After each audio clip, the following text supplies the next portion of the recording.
When a particular government starts a project and he has not finished, when another government comes, they refuse to continue. So you see heaps of gravel in the middle of the road where somebody has started making the road and he has just refused to continue.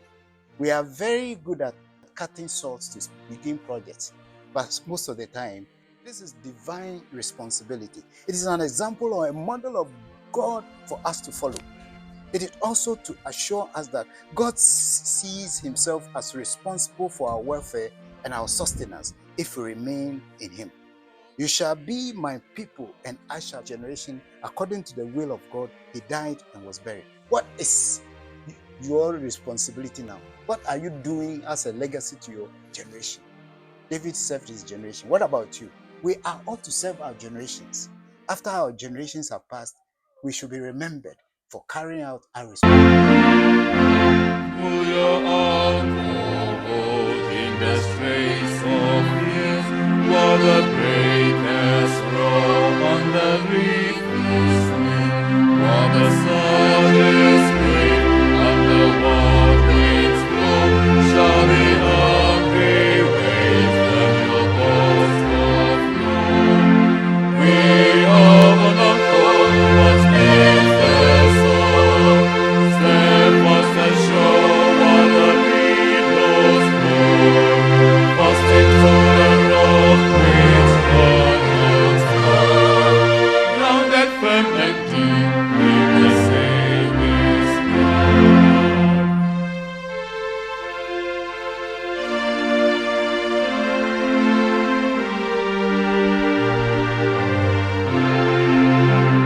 Praise the Lord. Thank God we are still continuing our series on the book of Exodus. Today we want to talk about responsibility. We want to talk about responsibility. Responsibility is the state or fact of having a duty to deal with something or having control over someone. A true leader takes responsibility for their team and helps them achieve goals. The state or fact of being accountable to blame for something is what we call responsibility. So a responsible person is the one that has responsibility. That is, he has the attitude of taking the right action in order to make the right impact on the situation that demands his attention. The challenge we have in our world today is that people refuse to take responsibility in their jurisdictions. Who is to fix the potholes on our roads in Ghana? Who is to fix the street lights in the very dark areas in our communities? Who is to collect the garbage and rubbish in our neighborhoods? Who checks to make sure that when the traffic lights go off, they are immediately attended to? Surely, you and I have our areas of responsibility in our homes, organizations, workplaces, and communities, especially areas where we are the influencers. Today, we want to turn to Exodus chapter 9, verses 1 to 7 to talk about responsibility. And I read, "Go back to Pharaoh, the Lord commanded Moses. Tell him, this is what the Lord, the God of the Hebrews, says. Let my people go so they can worship me. If you continue to hold them and refuse to let them go, the hand of the Lord will strike all your livestock, your horses, your donkeys, your camels, your cattle, your sheep, and goats with a deadly plague. But the Lord will again make a distinction between the livestock of the Israelites and that of the Egyptians. Not a single one of Israel's animals will die. The Lord has already set the time for the plague to begin. He has declared that he will strike the land tomorrow." And the Lord did just as he had said. The next morning, all the livestock of the Egyptians died, but the Israelites didn't lose a single animal. Pharaoh sent his officials to investigate, and they discovered that the Israelites had not lost a single animal. But even so, Pharaoh's heart remained stubborn, and he still refused to let the people go. I want to look at a few things here. I want to look at revisitation, refusal, rightfulness, painful effects, and practical effects of responsibility. Now, the first is revisitation.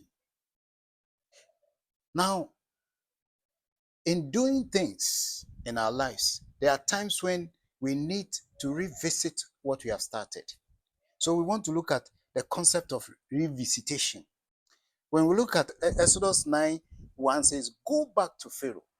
The Lord commanded Moses, tell him, this is what the Lord, the God of the Hebrews says, let my people go. Go back to Pharaoh. Sometimes when the task is incomplete, we need to go back. That is, we need to revisit it again. For instance, if assignment is not well done, the task is half done, or you experience opposition, and because you experience opposition, you decide that you won't continue again, sometimes that is a disaster. We need the capacity to be able to go again and again, to go back to where we have had failures, to go back to the unfinished business. Sometimes you retreat, but when you retreat, you have to move forward. Sometimes it takes swallowing our pride and being humble to revisit our areas of strong resistance in order to succeed. 2, refusal. Refusal. Exodus chapter 9 verse 2 says, if you continue to hold them and refuse to let them go, the hand of the Lord will strike all your animals, your horses, your donkeys, your camels, your cattle, your sheep and goats with a deadly plague. Refusal to undertake your responsibility has massive effects on your areas of influence and operation. Your properties, your possessions, your livelihood, your survival would be negatively affected when sometimes you refuse to follow through what you have started. Refusal to fix the roads will cause road accidents. The question will be asked, so who is responsible for fixing the roads? And whoever is a road user will be affected by the fixer, and even the one who is fixing will also be affected. Sometimes you see loads of gravel in the middle of the road, loads of sand in the middle of the roads that have been started, and we have refused to go back to them. I hear that sometimes when a particular government starts a project and he has not finished, when another government comes, they refuse to continue. So you see heaps of gravel in the middle of the road where somebody has started making the road and he has just refused to continue. We are very good at cutting salts to begin projects, but most of the time we are not good at going back to it. We are happy by just beginning it, refusing to follow through. There are also some people who start PhDs in so many countries. They are PhD candidates, master's candidates in so many universities and places, and they have not finished any of them. So when they write their name, they write PhD candidate. I think that is not enough. You start, don't refuse to finish. If you don't refuse to finish, if you refuse to finish, then it would become a disaster and you'll be known as a failure. Third, rightful response and its impact. Rightfulness is important. Exodus chapter 9 verse 4 says, but the Lord will again make a distinction between the livestock of the Israelites and that of the Egyptians. Not a single one of Israel's animals will die. This is divine responsibility. It is an example or a model of God for us to follow. It is also to assure us that God sees himself as responsible for our welfare and our sustenance if we remain in him. You shall be my people and I shall be your God. That's what God promised. You and your possessions, your property will be intact because you serve a responsible God. If we are responsible in our areas of influence, surely its impact will be felt.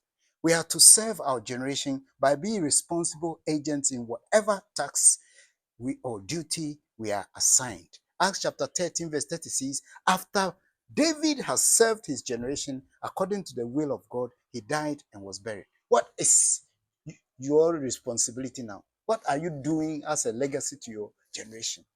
David served his generation. What about you? We are ought to serve our generations.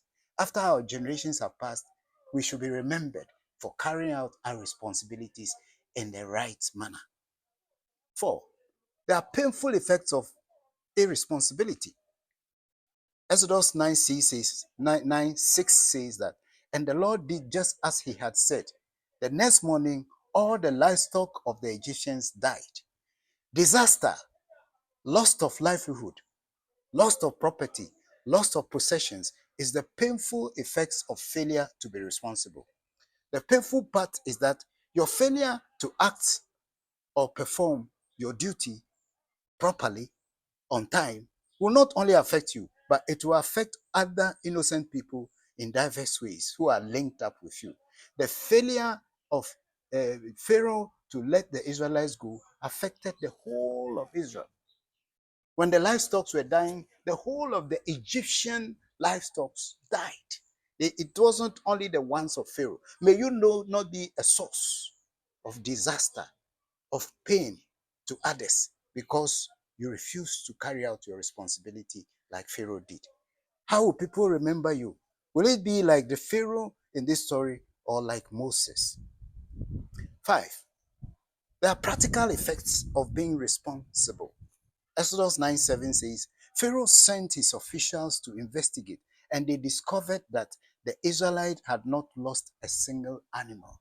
This is the practical effect. Integrity and reliability, probity and accountability. When the officials went to find out whether the animals of the Israelites have died, they realized that they were entered. So God was a God of integrity. What he said, he did exactly what he said. How about you? Do you do what you say, or you say things and you don't do it? We call something campaign promises. When time it comes for politicians to campaign, they give us a lot of promises that when it comes, when they get power and they get into office, then they start telling us stories that what they told us they cannot do.